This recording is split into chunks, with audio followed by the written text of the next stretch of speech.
Hi, Ivan here from Clubscraft, where we help sports coaches spend more time with their athletes. And in the last few videos, we talked about basic skills and advanced skills, and we talked about limiters that might put a wrench into your desires and aspirations. But one of the key things that we haven't touched upon, which is very important to planning your next season, is to choose the right races because in all honesty, racing is why you are training, and having fun on those races is key to having motivation to continue with your sport for a very long time. So today we are going to discuss how to choose the right race for you based on your limiters and to know which races you might have a very good time. We talked about basic skills, force, endurance, and speed skills, and then we looked into advanced skills, muscular endurance, anaerobic endurance, and power. And all of these things play a role in deciding what your next race should be or what your next races should be, because each of them will play into different aspects of a race. So the longer the race is, the more you should focus on just developing your basic skills. So if you're going to go on a half marathon, a marathon, or long distance triathlon, then your endurance is going to be key. Then your force is going to be key. But if you are going more into short course races like the 5 and 10Ks or a sprint or Olympic distance triathlon, then muscular endurance and power are going to be the determining factor, because you don't need really that much of an large base endurance wise, but you really need to be able to push really high paces or high powers for a brief period of time. One of the things here that you should keep in mind is if you're going on a 5 or 10K race or a sprint Olympic triathlon, it doesn't mean that you should neglect endurance, because having developed good endurance will enable you to have good muscular endurance. It will enable you to just have more in the bucket, which you can then start emptying during the races. One thing that multisport athletes like triathletes, like duathletes have to keep in mind is that all of their skills might be developed differently in different disciplines. So if you're coming from a cycling background, you're going to be very good on the bike, but you might struggle on the swim or on the run. Or if you're coming from a trek background, the run will be the easiest portion for you, but you will suffer on the bike. And again, you have to keep in mind that the duration that the race is going to take is key when determining which of the disciplines and which of the skills you want to work on.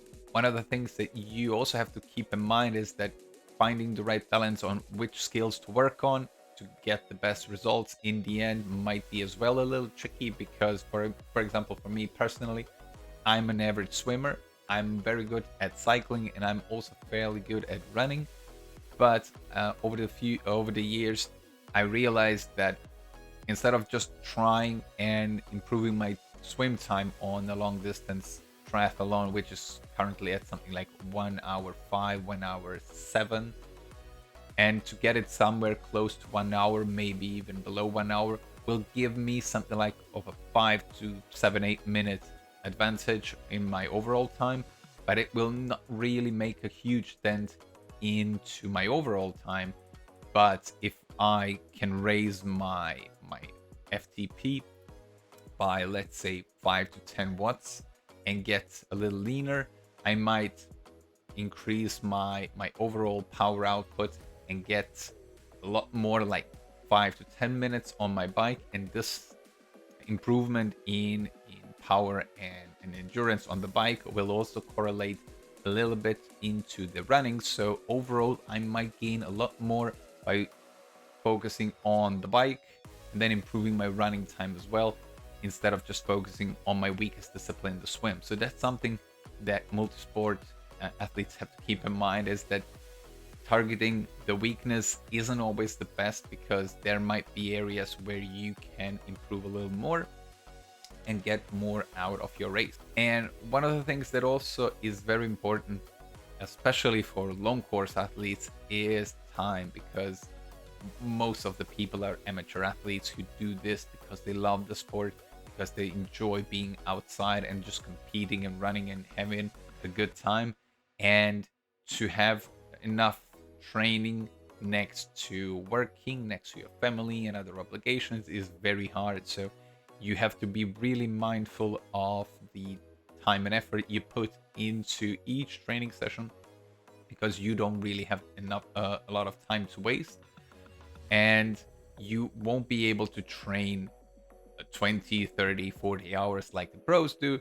You have to be more content with something like 10, 15, and 20 hours might be a stretch if you're really having everything in your life dialed into towards your sporting goals. There are a lot of factors that, once you understand your weaknesses, once you understand where you want to improve, and once you decide on which races you want to attend, then it's really time to dive into planning your next year.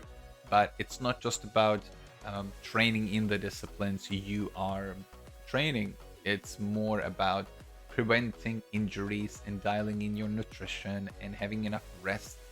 And there are a bunch of different things that you have to think about, like your gender, your age, your flexibility, your strength. So we are going to dive into all of these different concepts over the next few weeks. We are going to try and craft or give you an idea on how to craft the best possible training plan for the next season, so that the races that you are going to attend are going to be the most fun that you ever had. Until then, bye bye.